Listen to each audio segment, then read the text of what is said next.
Enquiry చేస్తా ఉన్నారు కదా. కానీ ఇటువంటి పరిస్థితుల్లో అక్కడక్కడ లాఠీ చార్జ్ చేయాల్సి వచ్చింది. అంతే తప్ప విద్యార్థులను కొట్టాలి, దెబ్బలు తినే వాళ్ళు సగం మంది కూడా ఎవరు విద్యార్థులు కాదు. అలా కొంతమంది ఉండొచ్చు. ఇవాళ మేము అడుగుతున్నాం, ఇవాళ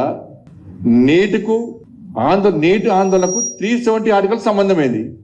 నీటికి ఆజాద్ కాశ్మీర్ కు సంబంధమైంది, బంగ్లాదేశ్ కి సంబంధమైంది, నీటికి పాకిస్తాన్ సంబంధమైంది, నీటికి నేపాల్ సంబంధమైంది, నీటికి శ్రీలంకకు సంబంధమైంది, నీటికి సనాతన ధర్మానికి సంబంధమైంది, నీటికి శ్రీరామచంద్రునికి సంబంధమైంది, నీటికి సీతమ్మవారికి సంబంధమైంది, నీటికి దేశ వ్యతిరేక నినాదాలకు సంబంధమైంది దాని గురించి.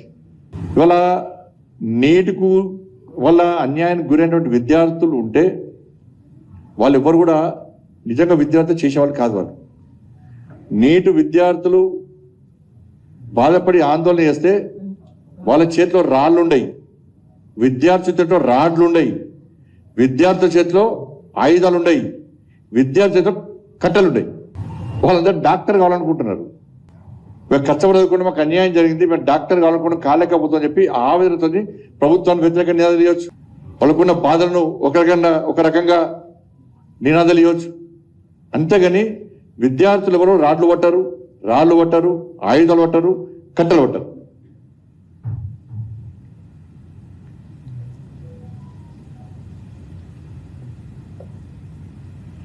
ఇవాళ ఢిల్లీలో జరిగిందేందో ఒక చూడండి.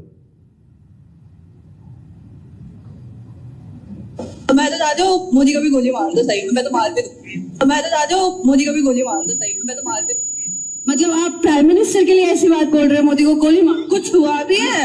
370 के प्रोटेक्शन जो हमें इस कॉन्स्टिट्यूशन टूटने दिए थे, 370 के प्रोटेक्शन जो हमें इस कॉन्स्टिट्यूशन टूटने दिए थे, बस नाम रहेगा अल्लाह का।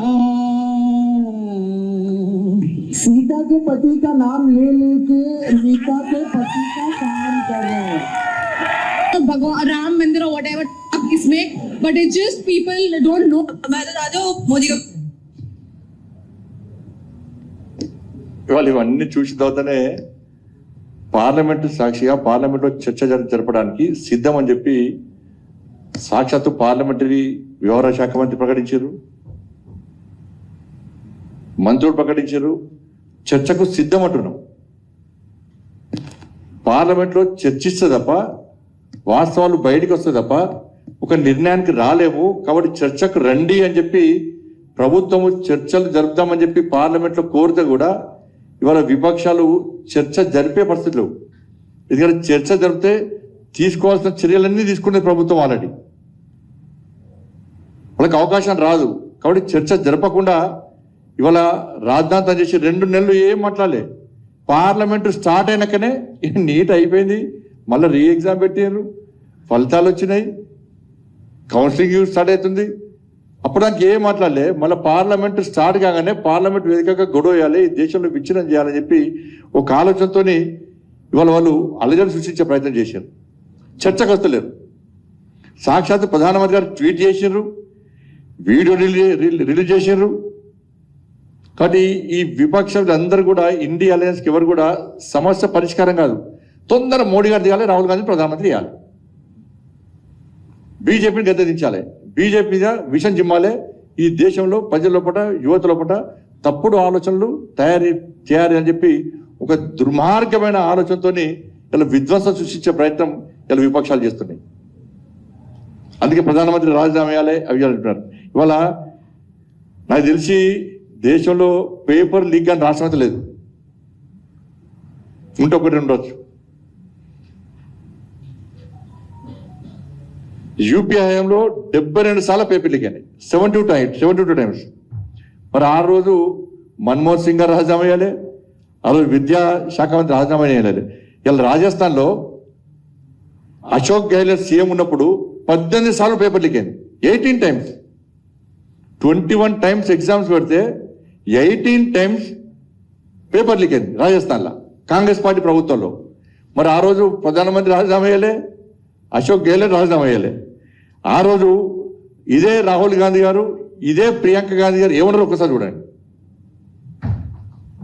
18 టైమ్స్ లీక్ అయితే A process diverged from the machinery of an elected government that seeks to undo the checks and balances created to protect the supremacy of Parliament of this House sets a dangerous precedent for our democracy. आपको मालूम है paper leak की बड़ी समस्या है। गहलोत जी भी जानते हैं कि राजस्थान में भी पेपर लीक हुए थे और ये एक बड़ी समस्या पूरे देश में है, सिर्फ एक प्रदेश की समस्या नहीं है। और बहुत इसको रुकवाने की कोशिश चाहे कितना भी की होगी गहलोत जी ने, लेकिन फिर भी बार बार ये हो रहा था। ये प्रोसेस వాళ్ళ పంజాబ్లో వాళ్ళు చూడండి, వాళ్ళు కాంగ్రెస్ పార్టీ వాళ్ళు చేస్తే సంసారం, ఇంకోటి చేస్తే వ్యభిచారం. వాళ్ళు రాజీనామా అయ్యారు. వాళ్ళ హయాంలో పేపర్లకి అయితే రాజీనామా చేసిన అవసరం లేదంటారు వాళ్ళు, రాహుల్ గాంధీ గారు కానీ ప్రియాంక గారు కానీ. కానీ ఇప్పుడు మాత్రం రాజీనామా చేయాలి. 18 సార్లు పేపర్ లీక్ అయింది, ఒకటి రాజస్థాన్లో, ఓన్లీ రాజస్థాన్లో. దానికి ఇవాళ పంజాబ్లో +2 పేపర్ లీక్ అయింది.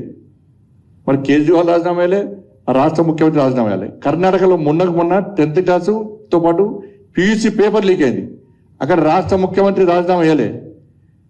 ములాయం సింగ్ హయాంలో, అఖిలేష్ హయాంలో పేపర్ లీక్ అయింది, వాళ్ళకి రాజీనామా అయ్యలే. బెంగాల్లో టీచర్ రిక్రూట్మెంట్లో మొత్తం అవకతవకలు జరిగితే పెద్ద ఎత్తున యుద్ధం జరిగింది. ఆడ మమతా బెనర్జీ రాజీనామా అయ్యాలి. కేరళలో కమ్యూనిస్టు పాలన కూడా పేపర్